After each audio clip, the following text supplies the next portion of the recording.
Here's another old revolver that I've never put in a video before.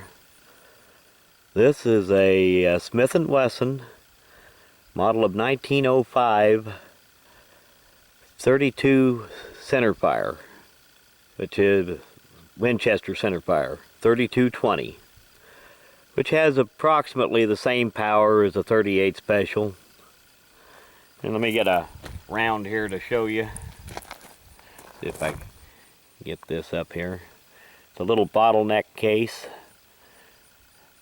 Originally it was a small rifle cartridge, but it lent itself to being put in revolvers, so they did it. And back in the day, a lot of people had a rifle and a revolver that was chambered in the same caliber.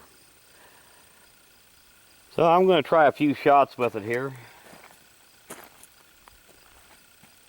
Essentially, this is the same gun as an old Smith & Wesson military and police revolver, except for the caliber.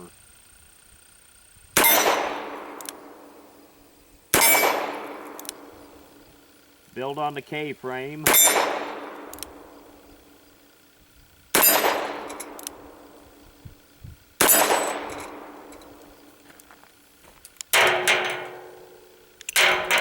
I'm not counting very good. Only fired 5 instead of 6. Still had a live one in it.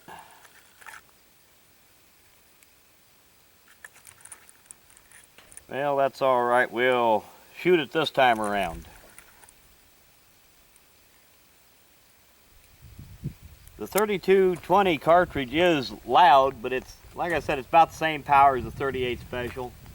We'll try some double action here. See if I can miss. Yep, sure enough. And again.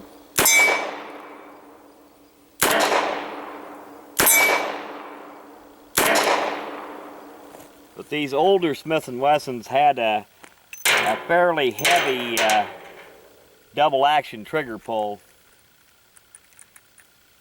And this one is not anywhere near mint condition. This one has been re-blued at some time, and whoever did it was kind of rough on it. The grips are not original. If I remember right, this one was made in 1920. But even if the double action pull is on this old gun is kind of heavy, the single action is still pretty good.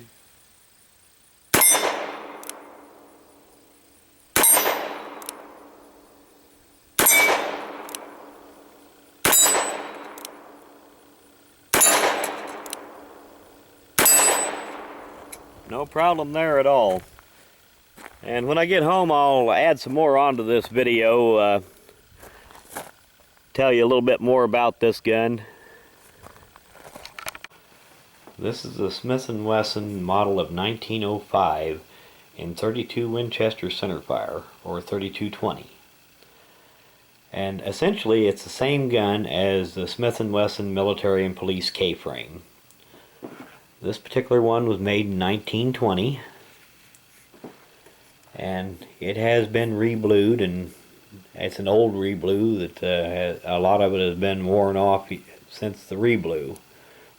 And when they re-blued it, apparently it had some rust. There's spots here where they did a fair amount of buffing on it before they re-blued it.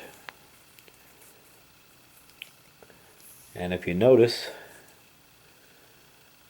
some of the markings are gone too. The Smith & Wesson logo is completely gone, been buffed out. They didn't have to buff quite so much on the barrel. Most of the markings are still there. 32 Winchester Center Fire.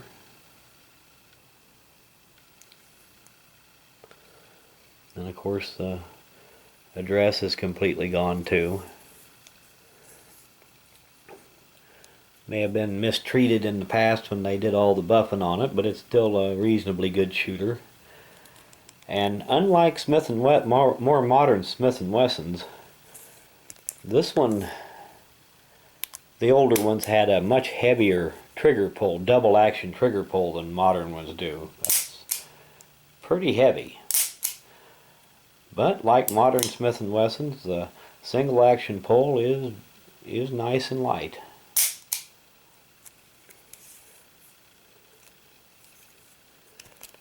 And see if we can get this to show up down there.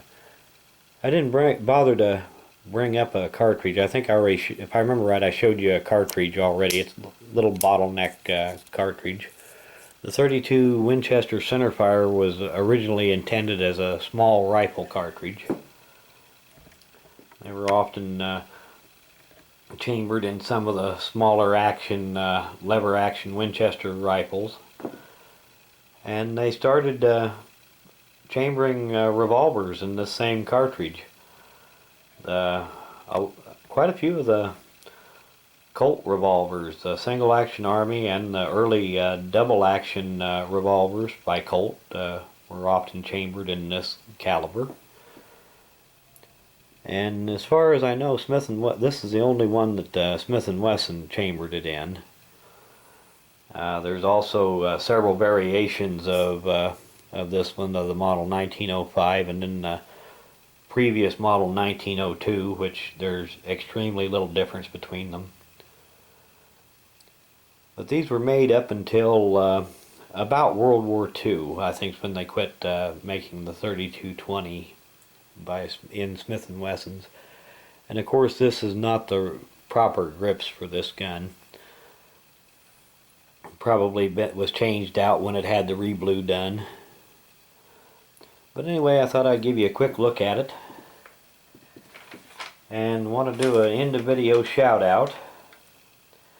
And this one is for Tyler Whale 666. And I'll put a link to his channel in the description of this video. And if you got a little free time, go check him out. Thanks for watching.